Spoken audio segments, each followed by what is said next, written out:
Can everyone see that? Great. Yes. Perfect. Okay, so first, just to touch on the Capstone program more broadly, the program is based in Almaty, Kazakhstan. That's the backdrop of this photo here. It's a very pretty city. You can see the mountains right around there. And broadly, the program is a 9-month immersive overseas experience for undergraduate students in Almaty, Kazakhstan. And the focus of the program is to develop superior level fluency in Russian language through intensive coursework and cultural immersion. So essentially, as hopefully you all know, there's the domestic portion of Flagship, which is your UCLA classes and tutoring at UCLA, but then there's also the abroad portion, and the Capstone is a big part of that. So the Capstone program has a lot of different components. The basis of it, of course, is Russian language classes. These are your small group classes that you have for about 20 to 25 hours a week, and they're kind of exactly what you would expect. So Russian grammar, writing, phonetics, and all of those things. You have classes with local professors in Kazakhstan. Then in addition to that, every student has a tutor on the program. This was actually one of my favorite parts because I think we met 4 to 5 times a week, and then I could just work with this tutor on things that I needed to work on. So I think in the beginning I wanted to work on reading, and then later on there was a test where I did poorly on grammar. So I was able to hone in on that with the tutor, and it was very nice. And in addition to that, every student gets assigned a conversation partner. These are local students at the university that you get paired with essentially to build your more informal Russian. And it's someone who you meet with a couple times a week, and hopefully develop a friendship. That's how it normally turns out. And then you can kind of practice that language outside of the classroom and learn slang and different things like that. Another component of the program is the elective courses. So these are classes through the local university. And this is another opportunity where you can specialize what you're learning. So everyone chooses a course based on what they're interested in, and what kind of vocabulary you want to develop in Russian. So for me, since I studied global studies, I chose a class that was on foreign policy in Kazakhstan. And it was a very interesting experience, both because I got to hear about these issues in Russian and build my Russian language specifically in the field of international relations. But also I got to see how these classes are taught at a Kazakh university and from the perspective of Kazakhstan, essentially, which isn't something that I got when I was studying at UCLA. In addition to this, another big part of the program is the homestay. Every student lives with a local family. And these are families that are vetted by the university, and there's a homestay coordinator that matches all of the students with families. And they really do try to work closely with you so that everyone's in a comfortable situation. Every student has their own room, and then there's a whole survey that you do before you go to match your preferences. Like some people really want to have host siblings, some people don't. But the homestay is one of the really essential aspects to build your Russian, because you communicate with your family entirely in Russian. The families are typically associated with the university, and a lot of times they're educators, so they're definitely invested not only in giving you a positive home environment, but also they're pretty invested in their host child's learning typically. Okay, so next is internships with local organizations. Every student has an internship in the spring semester that again is based on their specific career goals and interests. So there's an internship coordinator that helps match you up with a local organization and have kind of the conversation of setting up your internship and work arrangement. But you can kind of find an internship. There's also a lot of flexibility in it in terms of you can choose something that you want to do. So I interned at a nonprofit that was focused on development projects within Kazakhstan. Other people intern with news agencies or a hospital. I believe Tyler had he was a research assistant with someone at the university. So you can kind of really make it into whatever you want it to be. And finally, a big part of the program is the excursions. So there's a wide range of excursions. It can be like a trip with everyone to a local museum, or it can be an overnight trip to another part of Kazakhstan. I really loved the excursions because they allow us to see different areas of Kazakhstan. It's a very big country, so I thought this was very important. So that is a big general overview about the program. We'll have time for Q&A if you have specific questions about either the homestay or the internships or any specific questions, but that's kind of in essence what the program contains. And now I want to take a second just to touch on this idea of superior level Russian and bicultural competence, because I think this element and these goals are really what distinguish the flagship program and Capstone from other abroad opportunities. So the main goal of the program is for students to achieve a professional level fluency in Russian. This is the superior level on the ACTFL scale. And this, as you may expect, is pretty rare for non-native speakers to reach this high level. And that's why the program has such intensive coursework and incorporates these other aspects like the homestay and the internship, so that you can really, studying Russian and advancing your level is really worked into every aspect of your time there. And in addition, while working towards this professional level of Russian, Capstone students also function biculturally in both formal and informal settings. So what that means is the program really wants you to exit the program not only having a high linguistic ability, but also understanding the ways that culture informs language and language informs culture. So students who complete the Capstone really have an idea of the culture in the former Soviet space and how that might affect their interactions with people from there, how it might affect articles that you're reading online or just things that you may find. And that really makes the program unique, because you could easily spend a lot of time in another country and not really gain this cultural insight. And a big way that the program achieves these goals is through those direct enrollment courses and the internships that I touched on earlier, because those are those opportunities where students work on things in their field and really can specialize their experience to their career goals and the Russian skills that they want for their career later on, or for what they'll do following the Capstone program. Okay, so I also, as I said, we're going to talk about scholarship opportunities more broadly. So I wanted to bring up the Critical Language Scholarship. If you are unaware of it, it is basically another program and scholarship opportunity through Russian. It is a summer program, and it is fully funded by the US Department of State. They have the program for a number of different languages, but Russian is one of them. And when I say fully funded, I mean really everything: the visa costs, the travel costs, any housing and academic costs that you may have while you're on the program. They also give you a living stipend while you're there. So it's a really, really good opportunity. And it's also it's a good opportunity in general and for the funding purposes, but also for your Russian. You get 1 year of credit for your 8 weeks abroad. And you can be placed in a number of different Russian speaking areas. So I went to Nizhny Novgorod in Russia. Tyler was placed in Georgia. We had another student in Kyrgyzstan, and we've also had people go to Vladimir. So the way that it works is you apply in early fall, and then you find out in late winter or early spring where you've been placed. So you actually, when you're applying, you don't know exactly where you'll go, which is kind of an exciting aspect about it. But one reason I wanted to highlight this now is because if you are eligible to apply, then the application is due in early fall. And it's something that you want to start working on early, because it is a very competitive scholarship and the application is very intensive, meaning there's a number of different essays and you're going to want multiple drafts. Christine can speak to it, or anyone here who's already applied for it. It's definitely an intensive application.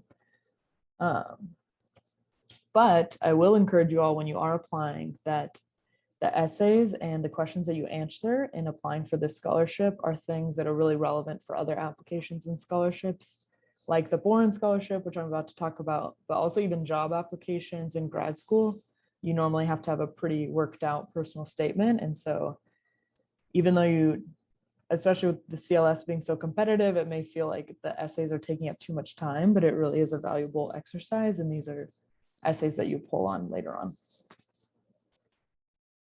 Okay, so there's also the Boren Scholarship, which is something that probably won't be on your radar until senior year, because it's not, the Boren Scholarship isn't typically for summer study, it's for longer length study. So most frequently our students use it to fund the Capstone program. That was the case for Tyler, Alexa, and I believe we all got the Boren Scholarship and were able to put it towards the Capstone program. So as you may have noticed, CLS is a very structured and formal scholarship, meaning that it's not just funding, it's like a whole program, whereas the Boren is more loose-ended.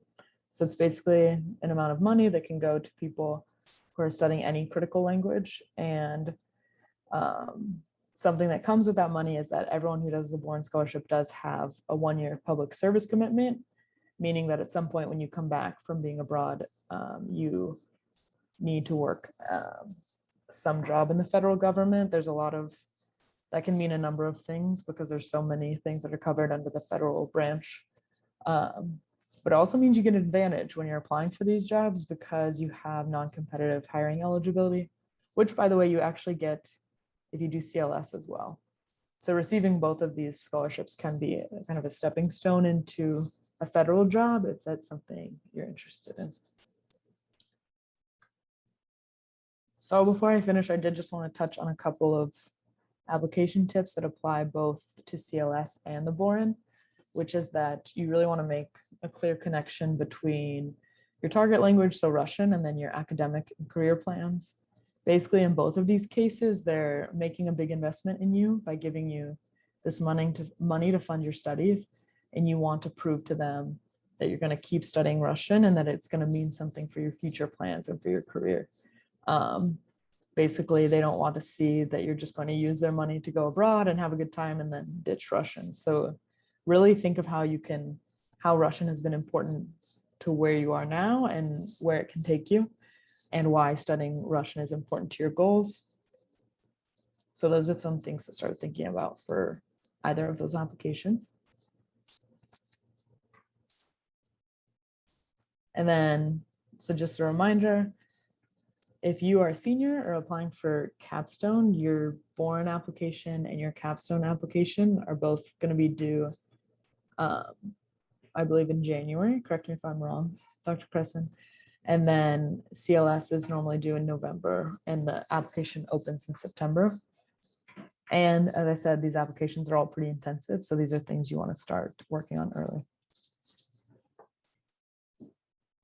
So that's all for my presentation today, but you're going to hear from Tyler and Alexa next, and we will have time for questions today, but also if any questions come up after the presentation about anything related to scholarships or Capstone, feel free to email me. My email is up there. You can also always email Flagship. And you can see more information about any of these programs on the Flagship website. Yeah, thank you. And now, let's see, Tyler, do you want to go first? Sure, I can go first. I'm just going to share a really small presentation. Let's see here.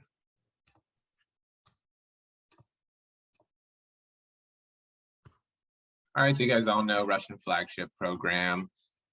So as Leanna was saying, there's it's a government-funded language program. And the main point here is that it helps you reach professional level competence in Russian. And for me, I scored ILR 3 for speaking and 3+ for reading and writing. So you can look up that scaling, you can see how it kind of correlates to your language skills. But for me, at least, I was able to reach the professional level competence, even though my Capstone year was online. So they do provide you with the resources and the time. You just need to put in the effort. So if that's one of your goals, then I think it's really important to really push through with the Russian Flagship program. And it is open to any major. And I really loved what Leanna was saying about focusing the language, focusing Russian into what you want to do, into whatever field you want to do, because the beauty of learning a Russian is, or learning Russian or learning any language, is that you can apply it to any field, whether it's economics, whether it's healthcare, which is for me. And of course, the study abroad opportunities. So so I went to Georgia, as Leanna said. I went to Tbilisi specifically. And as you can see, on the left is actually a picture that I took in Tbilisi. So I went to just a random village. I told the taxi driver, hey, just drop me off here and I'm just gonna go walk around.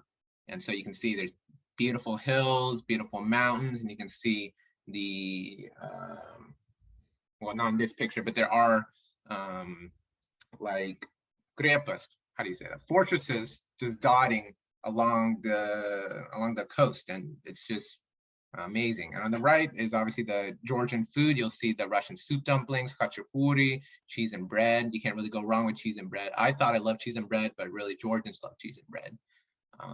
So there's a lot of great opportunities to have fun, but ultimately you do have to remember that it is about your Russian language studies, and you do need to find that balance. And as I was saying earlier, you want to tailor what you did. You want to tailor your Russian studies into what you want to do. So for me, it was healthcare.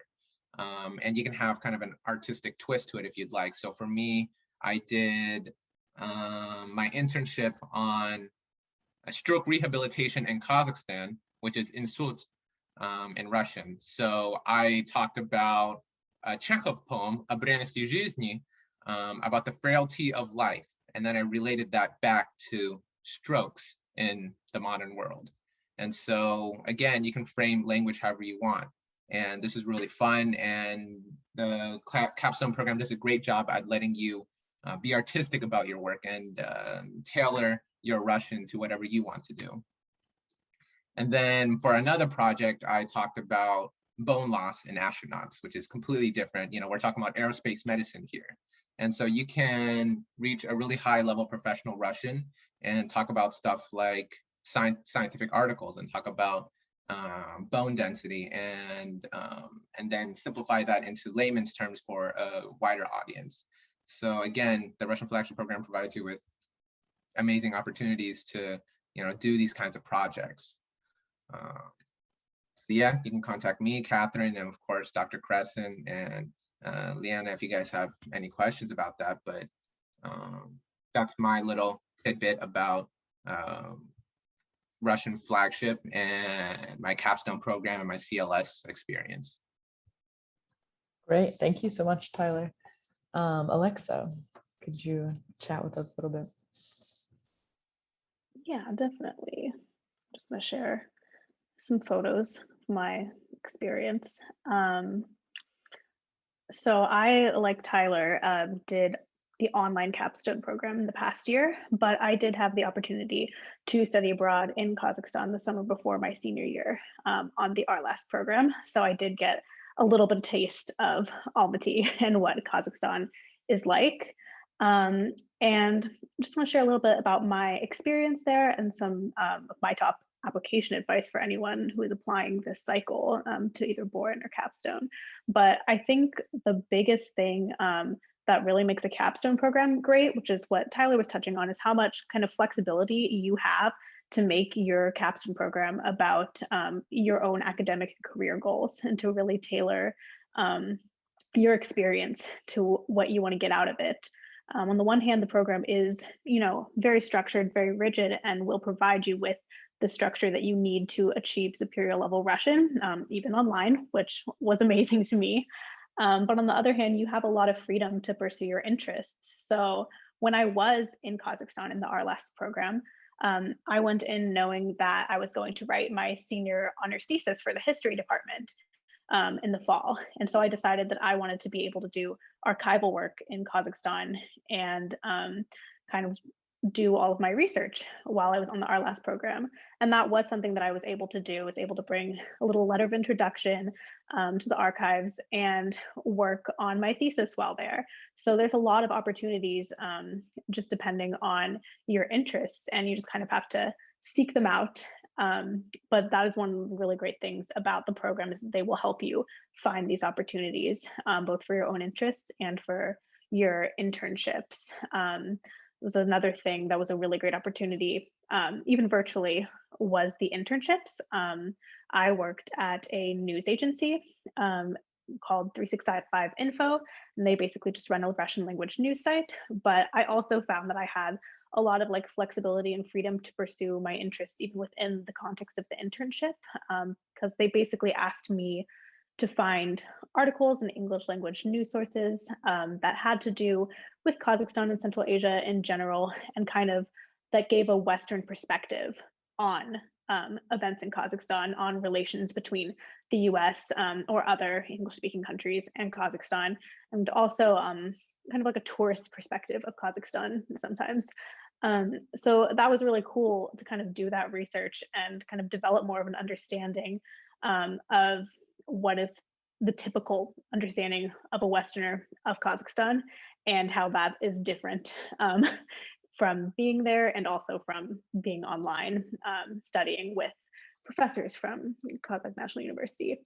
But yeah, it's just something I really want to reiterate is when you get to go, is to really kind of take advantage of all of the different opportunities that are available to you, not just through the programming. And for anyone who's applying this year, I think Leanna's advice to make sure that you really connect your interest in the language to your future plans is great advice. And I would also add that for your essays, really remember that you're telling a story. So anytime you have the ability to share anecdotes that tell your story, that's really great. They love that. But yeah, if anyone has any questions about either my experience or about the application process, I'd be happy to answer.